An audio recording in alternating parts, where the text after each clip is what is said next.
Assalamualaikum warahmatullahi wabarakatuh. Welcome back to my channel Detektif D.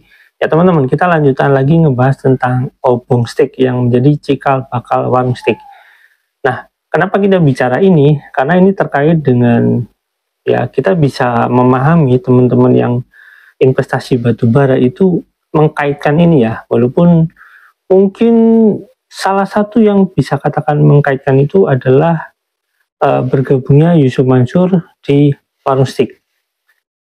Lebih tepatnya Yusuf Mansur bilang di tahun 2010, dan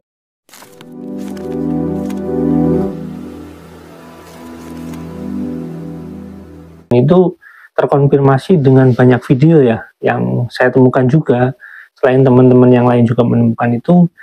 Yang pasti memang karena saya meriset ratusan video, bahkan mungkin ribuan video dari omongan Yusuf Mansur itu saya bisa menemukan data-data tersebut ya, termasuk ya data-data ilmiah gitu, dalam tanda kutip mungkin kayak karya ilmiah dan lain-lain yang memang sudah diuji ya kelayakannya.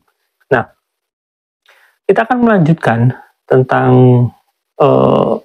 ya cikal bakal warung stick ini. Kenapa? Karena memang kita akan mengkonfirmasi omongan Jody sendiri dan omongan Yusuf Mansur, yang mana ya kalau sudahlah dari awal kita sudah tahu bahwasanya memang mungkin salah satu modalnya itu dari diskotik, ya mungkin saja ya. Kenapa? Karena di tahun itu pula ya bapaknya Yusuf Mansur ini mengelola diskotik gitu ya, dan sebelum adanya obong itu ya dia sudah diskotik dulu, karena restoran-restoran yang sebelumnya kan bangkrut ya, terus kemudian dia mendirikan lagi obong dengan posisi si bapaknya Jody ini masih ya berbisnis di sana ya teman-teman. Nah teman-teman, kita lanjut lagi ya. Teman-teman bisa simak video yang sebelumnya yang sudah saya bacakan ya, simak video sebelumnya, dan ini lanjutannya teman-teman, kita bacakan kemudian di video ini. Nah, terhitung sejak tahun 3 tahun lalu. Nah, saya perlu menjelaskan ini ya, ini video website ini, berita ini di tahun 2007. Jadi kalau terhitung dari 3 tahun lalu, berarti ya sekitar di tahun 2004 ya, 2004 mungkin menuju 2005. Kalau ini menurut konfirmasi seperti ini berarti ya di tahun 2004. Nah teman-teman, kita lihat ya, terhitung sejak 3 tahun lalu, Sugondo tak lagi terlibat langsung dalam bisnis resto tersebut. Namun bukan berarti ia lepas tanggung jawab sama sekali. Tugas saya hanya sebagai konsultan dan motivator. Selama itu juga menandatangani kontrak kerja sama dengan pihak lain. Anak-anak yang mengelola, saya bosnya. Jadi anak-anak Sugondo ini termasuk Jody yang mengelola obong stick itu, termasuk ya kalau dalam tanda kutip ya mungkin mengelola keuangannya gitu ya, selain mengelola marketnya atau gimana, dan mungkin juga mencari kerjasama atau bagaimana, termasuk franchise-nya, karena ini ada franchise ya teman-teman. Dan nanti Sugondo ini sebagai pengawasnya gitu ya teman-teman. Ya, kita lanjut ya teman-teman. Obong stick memang jadi training ground anak-anak Sugondo dalam menjalankan bisnis ini. Sekarang pengelola resto ini telah diserahkan kepada mereka, jadi kepada anaknya. Dari hasil pernikahannya dengan Nani Mulyati, Sugondo dikaruniai anak 4 anak. Jody Brotoseno,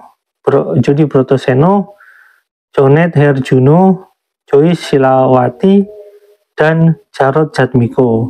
Dari keempat anak itu, yang kedua, 3 dan 4 diserahi tugas memegang kendali obong stick. Sementara Jody alumni arsitektur Atmajaya Jogja sejak 2002, punya bisnis stick sendiri dengan brand warung stick. Jumlah akhirnya cukup banyak kejar-kejaran dengan obong stick.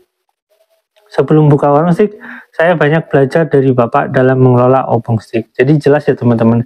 Jadi sebelum buka warung stick ya memang Jody ya sebagai pengelola, karena Jody kan anak yang paling tua ya teman-teman. Jadi mengelola, terus mungkin karena dia kuliah, terus dia juga berpikir untuk bisnis sendiri. Karena segini teman-teman, jika membuka brand saingan tapi sebenarnya bukan saingan, itu ada kadang-kadang menjadi solusi untuk meningkatkan engagement gitu. Jadi untuk meningkatkan ya ketertarikan manusia, kok ada brand baru sih gitu ya. Jadi ya sebenarnya cuma untuk ketertarikan. Jadi bukan berarti warung musik ini menyaingi, enggak, karena ya membuka market yang mungkin yang baru, tapi kalau marketnya sama ternyata ini untuk memancing, tinggal ada pilihan gitu ya. Dalam mengelola Obongsteak dilakukan pembagian tanggung jawab di antara anak-anak Sugondo. Pembagiannya per wilayah. Jonet mengelola gerai Obongsteak di Jawa Timur, Surabaya, Malang, dan Bali, dan Pasar. Alumni Akademi Uang dan Bank ini sekarang tinggal di kota kelahiran bapaknya, Surabaya. Joyce Putri satu-satunya tinggal di Solo. Pembagian tugas mengelola Obongsteak wilayah Jawa Tengah dan DIY. Mahasiswi Publistik Universitas Negeri 11 Maret Solo ini juga bertanggung jawab atas kelangsungan bisnis garment Jasmine Fashion yang didirikan oleh orang tuanya di kotanya, pencipta lagu Bengawan Solo. Jadi diciptakan di Solo ya.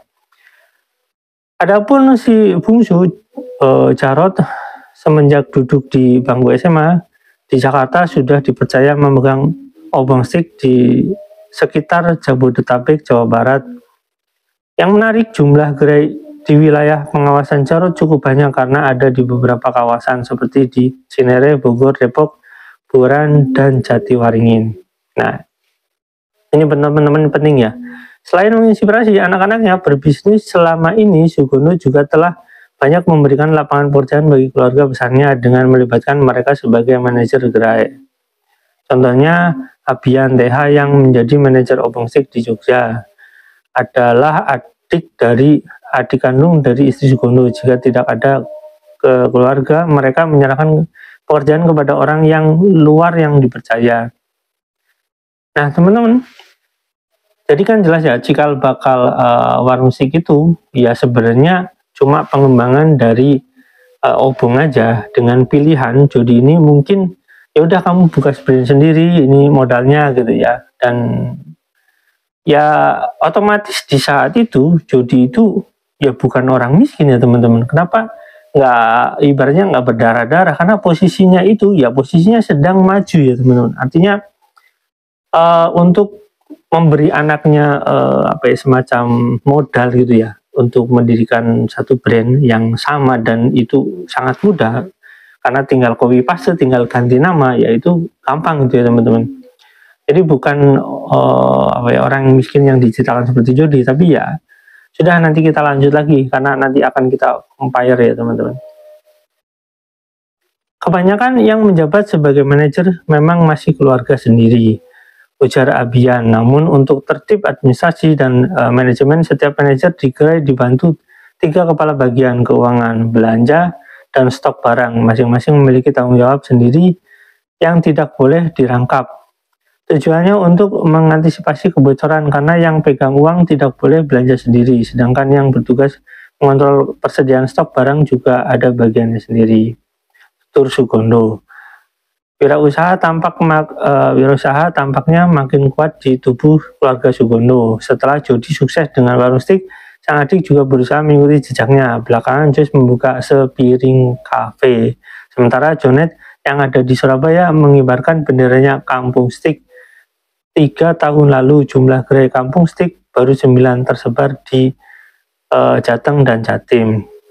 Nah, ini teman-teman, jadi kalau kita melihat berita ini gitu, misalkan kita melihat wacana ini, jadi jelas ya sebenarnya pasti ada yang melatar belakangi kenapa pendirian warung steak atau misalkan Sepiring Cafe itu.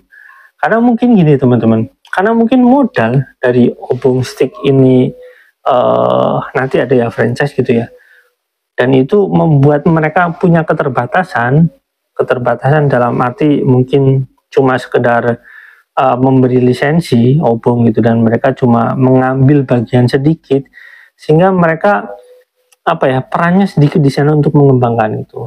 Nah, oleh karena itu mereka sudah dapat uang franchise.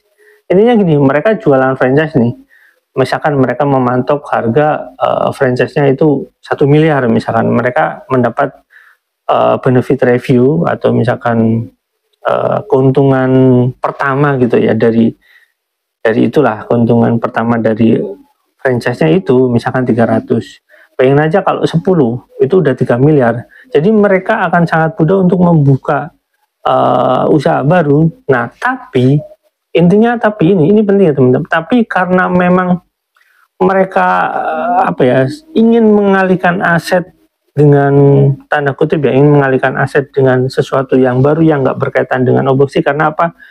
Ketika Obongsi hancur karena model franchise kan banyak yang hancur ya, modal franchise banyak yang hancur, sehingga mereka membuka brand untuk mengantisipasi itu. Itu di dunia bisnis itu sangat wajar sebenarnya, sangat wajar dalam artian kejahatan-kejahatan franchise ini sudah biasa terjadi, walaupun nggak wajar sebenarnya ya teman, karena memang banyak sekali brand yang baru mulai 1 tahun, saya perlu menjelaskan nih, baru mulai 1 tahun, mereka itu memfranchise-kan dengan metode semacam ya gini ya teman-teman.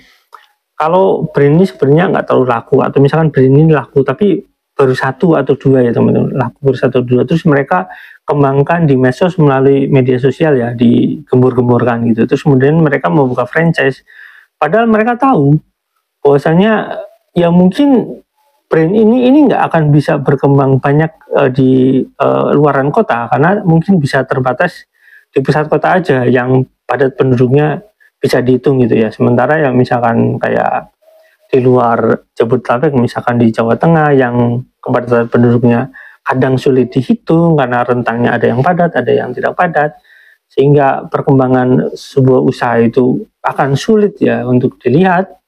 Cuma usaha-usaha yang memang benar-benar dibutuhkan masyarakat, sehingga franchise mereka tahu, pembuat usaha franchise ini memang tujuannya untuk membuka franchise, bukan untuk membuka ibaratnya kayak untuk benar-benar brand ini untuk berkembang besar gitu ya, enggak, tapi kadang-kadang memang untuk membuka franchise, mengumpulkan uang untuk membuka usaha baru gitu ya. Jadi ya mereka memanfaatkan momentum kaget gitu ya, masyarakat itu kaget dengan ada brand baru, terus tiba-tiba banyak franchise, terus kemudian uangnya terkumpul, dia sendiri buka usaha baru.